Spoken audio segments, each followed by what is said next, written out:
สบายดีเนาะคลิปนี้เป็นคลิปที่สองเนาะที่จะเว้าประสบการณ์สุพังเวลาไปฮอดห้องหมอแล้วหมอเอาเมียเฮาไปคลอดลูกหรือว่าเอาไปผ่าตัดออกเนาะ หลังจากว่าหมอนำเมียเฮาไปผ่าตัดหรือว่าไปคลอดแล้วเนาะเขาจะเอาไปคันผ่าตัดจะเอาไปผ่าตัดอยู่ชั้น3เนาะส่วนเฮารอท่าอยู่ชั้น4เฮาก็จะต้องท่า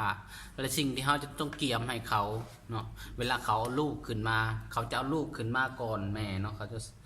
ใส่ลอกขึ้นมา1ก็ต้องเกียม1เสื้อตัวนึงเนาะผ้าอ้อมผืนนึงผ้าขนหนูผืนนึงเสื้อ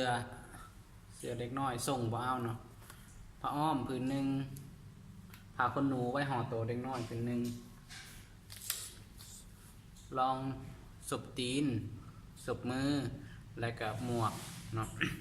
ข้าเจ้าจะออกมาถามมาเลยเนาะถ้าว่าเฮาบ่เกียมสิ่งนี้หั่นจะมีความลำบากหลายเดี๋ยวหมอเพิ่นก็สิเว้าใส่เฮาเนาะเฮาจะต้องเกียมสิ่งนี้ไว้ก่อนเลยแล้วเฮาบ่มีเวลาดอกสิไปแล่นไปซื้อนะแล้วเฮาไปซื้อมาถ้าว่าเฮาซื้อมาเครื่องบริษัทนำมานุ่งให้เด็กน้อยจะเฮ็ดให้เด็กน้อยเป็นผื่นแดงๆขึ้นมาเลยเป็นพดเลยเนาะฉะนั้นแล้วเฮาต้องซักเฮาต้องเกียมมาให้ก่อนเลยเนาะหมอจะเป็นคนนุ่งให้เนาะถ้าเด็กน้อยแข็งแรงเขาก็นุ่งให้เลยถ้าเด็กน้อยบ่แข็งแรงเขาก็นุ่งแต่เสื้ออะไรก็เขาก็จะเอาไปอบอยู่ห้องปลอดเสื้อเนาะนี่สำหรับ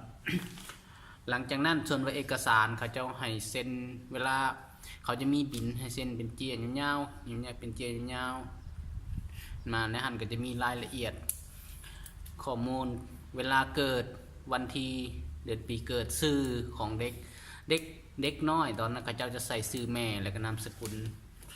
ของพ่อไปเลยเนาะ เขาจะก๊อปปี้เอานั่นของเราเลยบัดนี้แล้วก็สิมีน้ำหนักของลูกเขาอยู่ในหันแหละใบอันนี้สำคัญหลายเขาจะเขียนวันที่แล้วก็เวลาใส่เขาจะต้องเอาใบอันนี้หันไปแจ้งเขาเอิ้นว่าห้องการภายในเมืองมุกดาหารเพื่อว่าไปแจ้งเหตุใบแจ้งเกิดเนาะ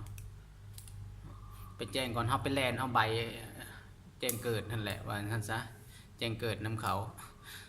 แลนเอาใบแจ้งเกิดเลยจะบริเสียเงินอย่างเนาะเสียแต่ค่าตุกความจริงมันใกล้ๆหนึ่งกับโรงหมอเมืองมุกดาหารนะแต่ค่าจ้างตุกอยู่หน้าโรงพยาบาลนะก็ไปกลับกับ80 บาทเนาะข้าเจ้าจะพาไปเองเนาะไปสะดวกก็ย่างไปก็ย่างไปบ่สะดวกก็จ้างตุกไปเลยเนาะ นี่สิ่งจะต้องเกียมเนาะหลังจากนั้นเขาจะเอาแม่ขึ้นมาเนาะเอาแม่ขึ้นมาแล้วเขาก็เอาไปเตียง